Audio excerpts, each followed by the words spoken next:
हमें कोई फर्क नहीं पड़ता कि मोदी या बीजेपी क्या मानती है, क्या किसको देखना चाहती है। यहाँ पे तेलंगाना जनता आज केसीआर जी को तीसरी बार मुख्यमंत्री बनाने के लिए चुनने के लिए तैयार है। आप कितना भी गला फाड़ लें, कितना कुछ भी बोल लें और कितने भी झूठ बोल लें, जितने भी सफेद झूठ आप बोलें, आप कुछ भी नहीं कर पाएंगे। और मैं आज चैलेंज करता हूं बीजेपी को।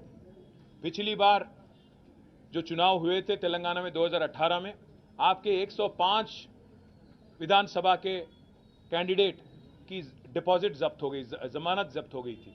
मैं चैलेंज करता हूं, अगर दम है बीजेपी में, नड्डा में, अमित शाह में, नरेंद्र मोदी में और जितने भी और लीडर हैं, आइए। Tourist sir welcome to Telangana, हमें कोई एतराज नहीं। आप आइए, गला फाड़ फाड़ के बोलिए, तेलंगाना जनता को समझाइए कि किया क्या आपने तेलंगाना के लिए पिछले 9 साल में। और कोई अगर वोट देना भी चाहे तो क्यों दें आपको। मैं चैलेंज करता हूं, पिछली बार 105 सीटों में आपकी जमानत जब्त हो गई थी, इस बार 110 सीटों में आपकी जमानत जब्त हो जाएगी। और इस बार आपको एक भी एमपी आपको तेलंगाना से नहीं मिलेगा, क्योंकि आप इतने झूठ बोल चुके हो, इतने कारनामे कर चुके हो। और सबसे अहम बात ये पूछना चाहता हूं प्राइम मिनिस्टर, आप ये मानते हो अपने आप को कि आप बहुत ही साफ इंसान हो, बहुत ही करप्ट, क्या बोलते हैं उनको, क्लीन इंसान हो, तो आप क्यों मुकर गए? जेपीसी अदानी के मामले में जेपीसी से क्यों डरते हो? अदानी के मामले में एक बार भी प्रेस के आगे आके क्यों नहीं बोलते हो?